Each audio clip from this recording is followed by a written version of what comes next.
All successful men and women possess one outstanding characteristic, and that is their ability to make prompt decisions and to persist in carrying those decisions through to completion.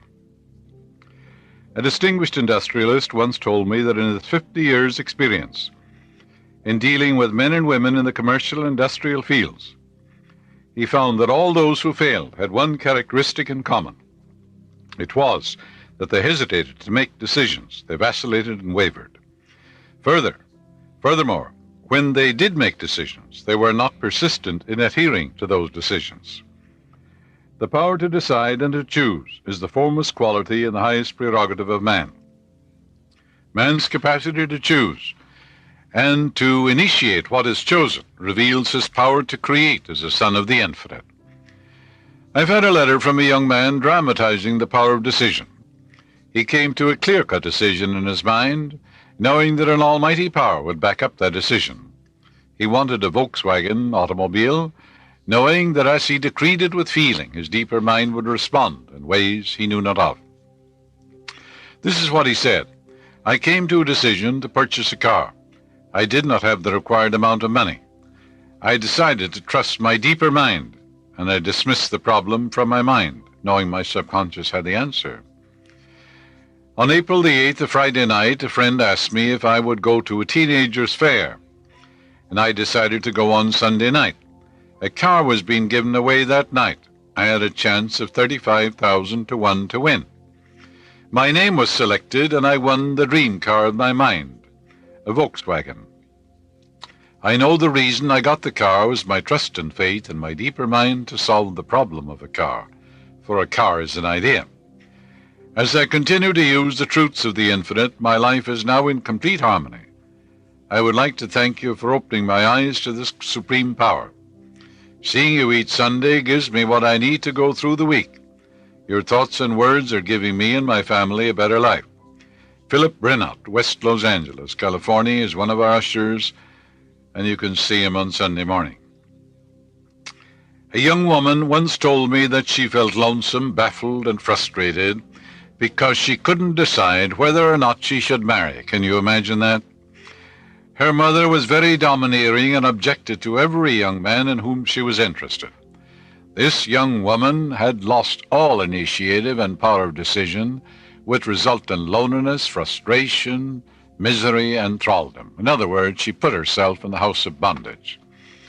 At my suggestion, she began to make one decision after another, whereas previously her mother had made all decisions for her. She decided to get an apartment for herself, purchase her own clothes, buy her shoes, and she decided to furnish the apartment the way she wanted it. She came to a decision to paint the apartment in the way she wanted it also, without asking anybody. She decided to take up dancing, swimming, and golf. She got into the habit of making all decisions for herself. She finally decided to marry a wonderful man without consulting her mother or anybody else, but just following the dictates of her own heart. She discovered that it's never too late to start making decisions and to live your own life in a wonderful way. Remember, it is never too late to bring order to a disordered mind or to disordered affairs by coming to logical decision and letting those decisions stand. The following letter shows the faith of a woman in her own mental processes and in her ability to decide and stick to her decision, knowing that her mind is one with the infinite mind, for there's only one mind common to all individual men. She said, "A few years ago I had a serious automobile accident. The doctors said he had never seen a neck and back broken in so many places, and he doubted I would live. I came to a decision, and I decided I would live and be healed by the power of the infinite, which made me. I knew all the power of the Godhead would respond to my decision, as I had heard you say many times, that it is done unto you according to your decision. I asked for prayer ministry, and I claimed frequently that the infinite healing presence was making me whole and perfect, and a marvelous healing followed. I had been told that I would have to wear a body and neck brace for several months and perhaps a year. I wore the brace only a few weeks, and there is nothing wrong with my neck and back now. My heart is full of gratitude. I know it is done unto you according to your decision. I decided to be healed, and the infinite healing presence responded accordingly. As I was talking one day with a prominent pharmacist, he mentioned that life with his business and professional complications and its attendant confusion often makes decisions difficult, but that he had mastered what he believed to be the ideal method of arriving at the right decision and the correct thing to do. He said that his favorite biblical quotation is, "Be still and know that I am God." That's from the 46th Psalm. Then he added, "I dwell on the fact that God or infinite intelligence indwells me, and I focus all my attention on the infinite presence within me. I imagine that the infinite is answering me. I relax and let go completely and feel myself surrounded by the love and the light of the infinite. I also feel myself immersed in God's quietness and stillness. Inwardly, as clear as crystal, the answer pops into my mind, and it is always right for the occasion."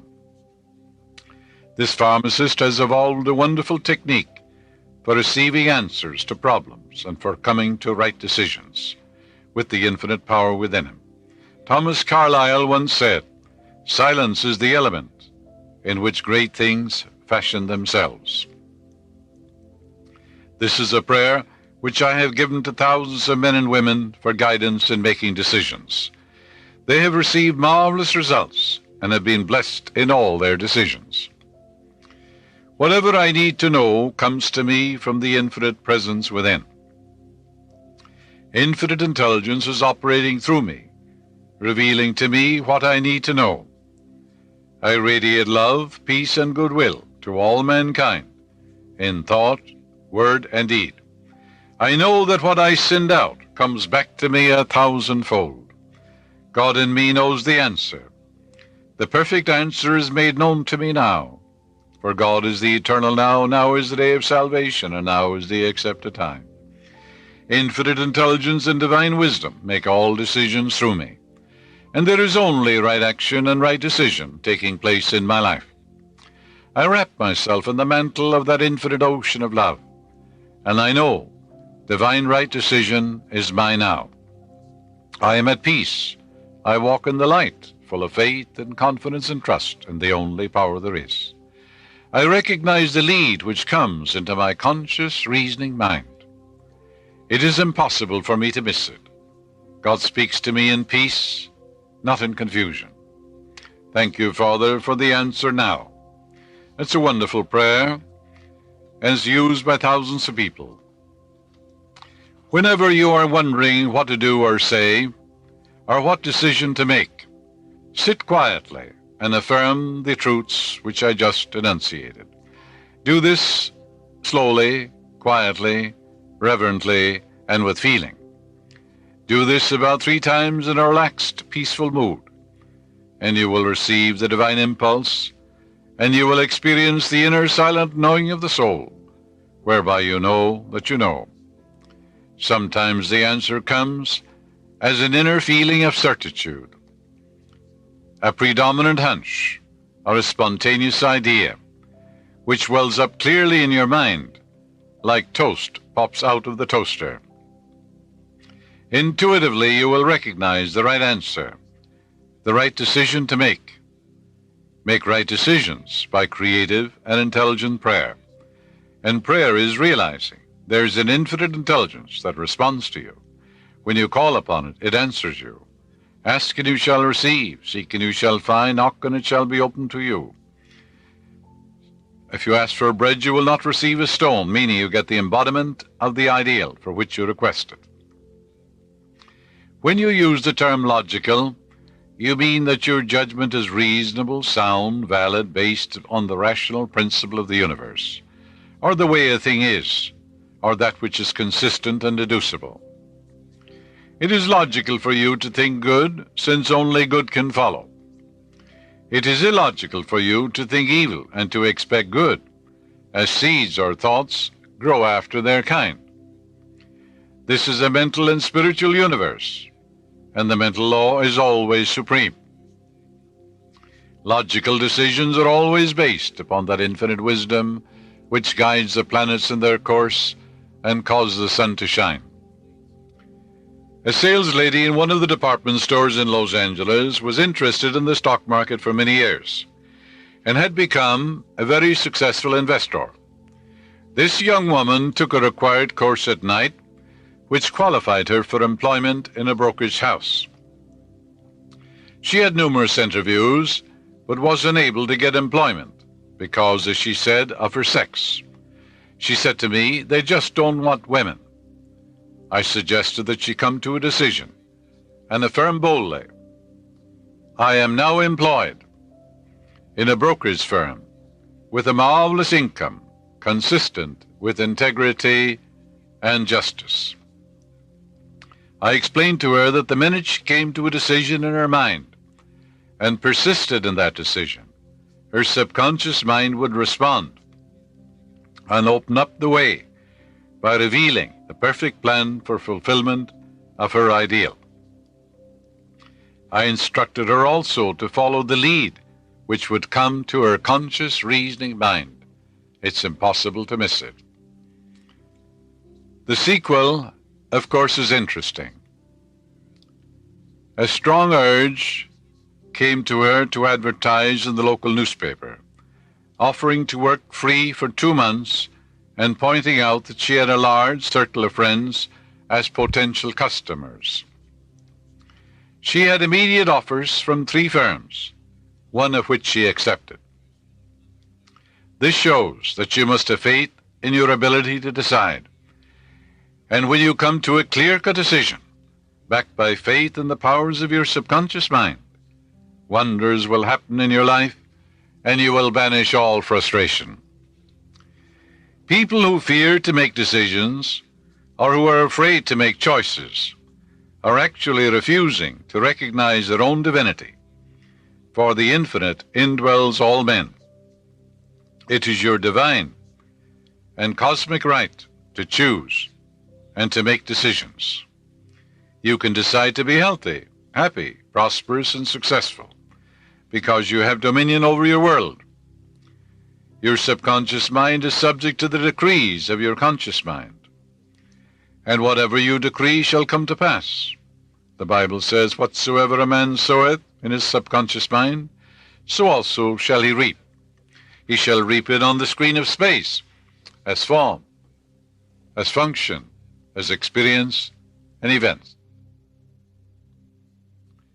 The law of your subconscious mind plays no favorites, no more so than any other law of nature. It is illogical to put your hand on a hot stove. If you do, you suffer the consequences. To jump off the roof of a high building is illogical, as the law of gravitation is impersonal and not vindictive in any way. It is illogical to believe that 2 and 2 make 5. It is foolish to go against the laws of nature, the immutable rules of the universe, the way things are. It's illogical to steal, because you're impoverishing yourself. You're attracting lack and limitation to yourself and building more misery in your life. Man once said to me, "I don't know what to do, or what is reasonable or logical, and I won't make a decision." I explained to him that he had made a decision. He had decided not to decide. Now, isn't that a very foolish decision? Isn't that illogical, unreasonable, unscientific? Of course it is. He had decided not to decide, which meant that he had decided to take what comes from the mass mind or the law of averages, in which we are all immersed. And it is very negative mind. Also, if he decided not to decide, the random mind would decide for him, inasmuch as he refused to govern his own mind. If you refuse to make a decision, are you going to let circumstances and conditions make a decision for you, your mother-in-law, your father-in-law? Or who is going to make a decision for you? If you don't think for yourself, someone else, and perhaps the thought of someone else is thinking in you, or perhaps the mass mind is thinking in you Because if you don't choose your own thoughts, the mass mind of the law of averages chooses your thoughts for you. If there's any fear or worry or anxiety in your thinking, you are not thinking at all. It's the mass mind of the law of averages of the race mind thinking in you. Because true thinking is free from fear, free from anxiety. You're like an engineer. You're thinking from the standpoint of principles, eternal verities, eternal truths. Your thoughts are constructive. You're a straight-line thinker.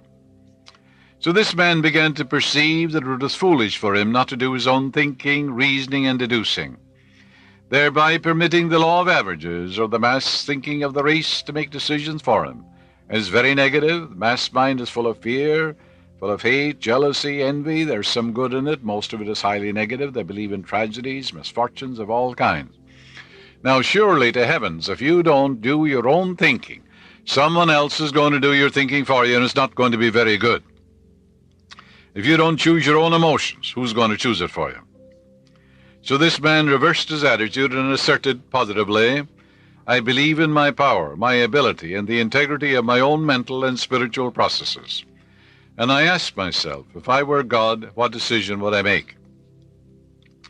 I know my motive is right, and my desire is to do the right thing. All my decisions are based upon the fact that infinite wisdom is making all decisions through me, and therefore it must be right action.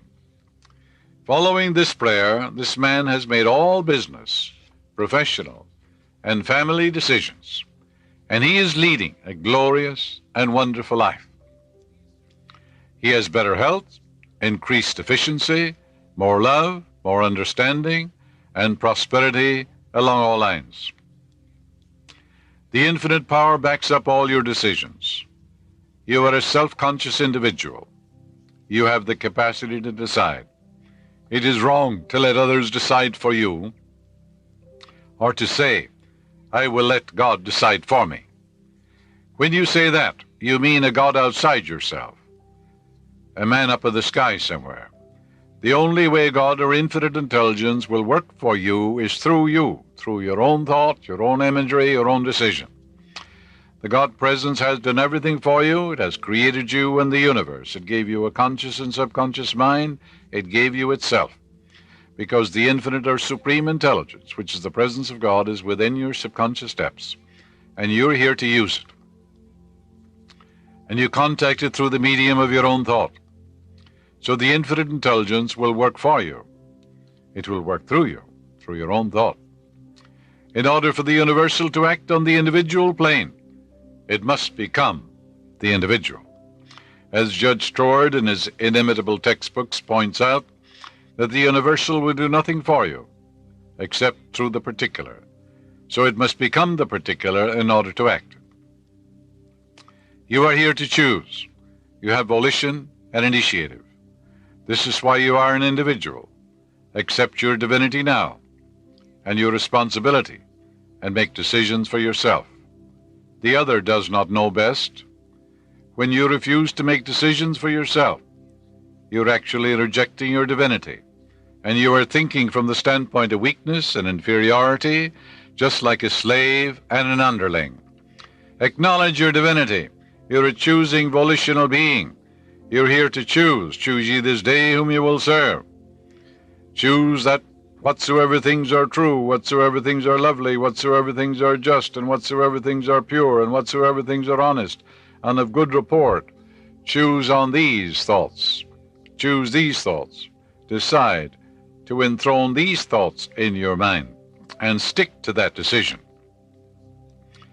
A confirmed alcoholic told me that a man once pointed a gun at his temple and told him he would shoot him through the head if he drank the whiskey in front of him. And he said, I had to drink it. I couldn't stop. It was a compulsive act. I didn't care whether or not he shot me.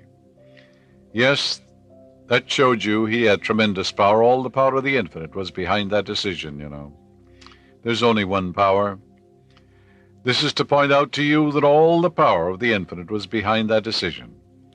He actually experienced according to his decision. He subsequently reversed this decision, and at my suggestion he declared solemnly for about 10 minutes, I have come to a definite conclusion in my mind, And my decision is that I am free from this curse of alcoholism. Through the infinite power which backs up this decision, I am completely free. I have peace of mind and sobriety, and I give thanks to the infinite now. This man has not touched any intoxicating beverages in over 5 years and is completely free of the habit. He's a new man. Be ye transformed by the renewal of your mind, that ye may approve what is that good and acceptable and perfect will of God. Man shall decree a thing, shall come to pass, and the light shall shine upon him. But he came to a decision, and he meant it. The power was not in the bottle, the power was within him. And therefore all the power of the infinite is behind your decision. Therefore, choose ye this day whom you will serve. God is infinite, and infinity cannot be divided or multiplied. The Bible says, I form the light, I create darkness, I make peace, and I create evil. I, the Lord, do all these things. The Bible quotation dramatizes and portrays lucidly there's but one power which you can use to give you light, which means that when called upon consciously by you, infinite intelligence will cast light on any problem. All that's required is that you come to a clear-cut decision in your mind. You create darkness when you say, I'm stymied, I'm blocked, there's no way out. That's a foolish decision. The infinite knows the way. It only knows the answer. By your conscious decree saying there's no way out, I'm stymied, it's hopeless. That's your decision. It's a wrong one. It's illogical, unreasonable, unscientific. It's foolish. By your conscious decree, when you have adopted this mental attitude, you are saying infinite intelligence does not know the way out. And according to your decision, you live in the darkness and confusion created by your ignorance or misuse of the law, or failure to come to the right decision. You create peace by dwelling mentally in whatsoever things are true, lovely, noble, and godlike. You create evil in your experience by thinking negatively, viciously, and destructively. In other words, ask yourself this question: how am I using this power? What kind of a decision have I arrived at? Decide that you're going to use the power constructively, harmoniously, and according to its nature, you will then call it God in action. When you use it destructively, negatively, and contrary to its nature, men call it Satan, the devil, misery, and suffering, and pain, and aches, and so forth. There is a wonderful power within you. Learn how to use it. Last year I interviewed a man who had gone bankrupt a short time previously. He had developed ulcers and high blood pressure, and was, as he said, in a mess. He believed there was a curse following him, that God was punishing him for his past sins, that God had it in for him, and that he was now reaping his just deserts. All these were false beliefs in his mind. I explained to him just as long as he believed there was a jinx following him, he would suffer, for the simple reason that man's beliefs take form as experiences, conditions, and events. I told him he had to come to a clear-cut decision, a definite decision in his mind, that there was only one power, and that power was moving as unity, as harmony, as peace, as love, and the tendency of that life is to heal and to restore. Therefore, he affirmed, came to this decision: there is but one Creator, one presence, one power. This power is within me as my mind and spirit. This presence moves through me as harmony, health, and peace. I think, speak, and act from the standpoint of infinite intelligence. I know that thoughts are things. What I feel I attract, what I imagine I become. I constantly dwell on these truths. I have come to a clear-cut decision that divine right action governs my life. Divine law and order reign supreme and operate in all phases of my life. Divine guidance is mine. Divine success is mine. Divine prosperity is mine. Divine love fills my soul. Divine wisdom governs all my transactions. Whenever fear or worry come into my mind, I affirm immediately, God is guiding me now, or God knows the answer. I make a habit of this, and I know that miracles are happening in my life. He prayed out loud in this manner 5 or 6 times daily. At the end of a month, his health was restored, and he was taken in as a partner in a growing concern. His whole life had been transformed. He came to a decision. There was only one power, that power moving as unity, as harmony, as health and peace. There are no divisions or quarrels in that power. Nothing to oppose it, thwart it, vitiate it, or interfere with it. The new idea, the new decision, arrived at in his mind, became his master, and compelled him to express the riches of life. Ideas are our masters. According to our decision is it done unto us.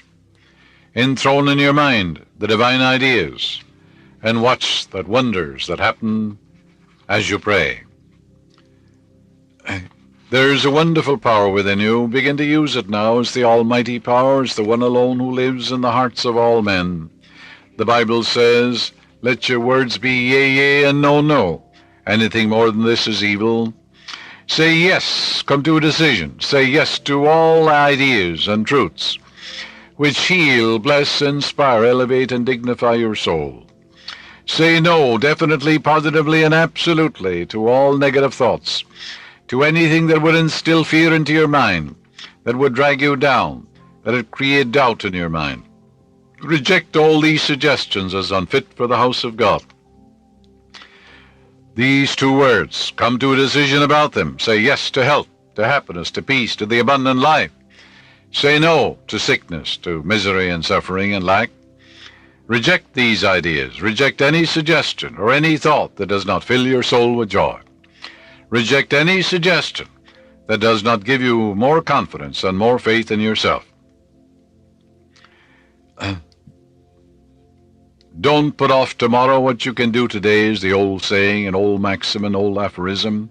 Procrastination is the thief of time. Yes, if you're putting it off and you're wondering what I shall do and when I'm going to decide, maybe next week, and you'll become misery, you'll become neurotic, frustrated, unhappy. You're placing yourself in bondage. If your motivation is good, if it looks good to you, come to a decision. It's far better to do something right now than do nothing. For as a man thinketh in his heart, so is he. Your heart is your subconscious mind, the seat of your emotions and feelings. Therefore, whatever thought or image you have in your mind now, your feeling nature, that's the spirit within you, begins to flow through that matrix or mold. So your thought and feeling create your destiny. Your thought and feeling create everything in your life. Mold and fashion your destiny. Whatever you think and feel to be true comes to pass. Come to a decision now. A man said to me that he was offered two positions. They both looked good to him. And the man was going to call him up at 2 o'clock and he wanted an answer. He said, I have no particular feeling about either one of them. They both look good. They're about the same. I said, when the man calls at 2 o'clock and your motives are good, you have no ulterior motives, it looks good to you, pronounce it good, and whatever you say to him, the first thought that comes to you when he calls up, just whatever you say, yes or no, will be right. So he said yes. And I said, when your motivation is right and thing looks good to you, what on earth are you afraid of? There's a principle of right action, there's no principle of wrong action. And therefore you pronounce it good. And it turned out to be good, you pronounce it good. In Tokyo a few years ago, I talked to a man in the hotel. He was 90 years of age, he was on crutches, and he was an American. We talked for quite a while, and he said, when I was 60 years of age, I wanted to go around the world. He said, I want to take my wife on a trip around the world. And he said, I postponed it. I said, I'll wait until my daughter grows up or get married. And he said, now I'm crippled with arthritis and I can't take a trip around the world. He postponed it. He didn't give himself or his wife the joy of that trip. He refused to come to a decision. He postponed it later on until his daughter grew up and got married, all of which is nonsense, for your good is right now. You don't wait for anything. You take it now, because the trip around the world has nothing to do with your daughter getting married or remaining single. Nothing at all to do with it. It has to do with you. Make up your mind. Come to a clear-cut decision. And if your motivation is right, that decision is right. It's got in action right now.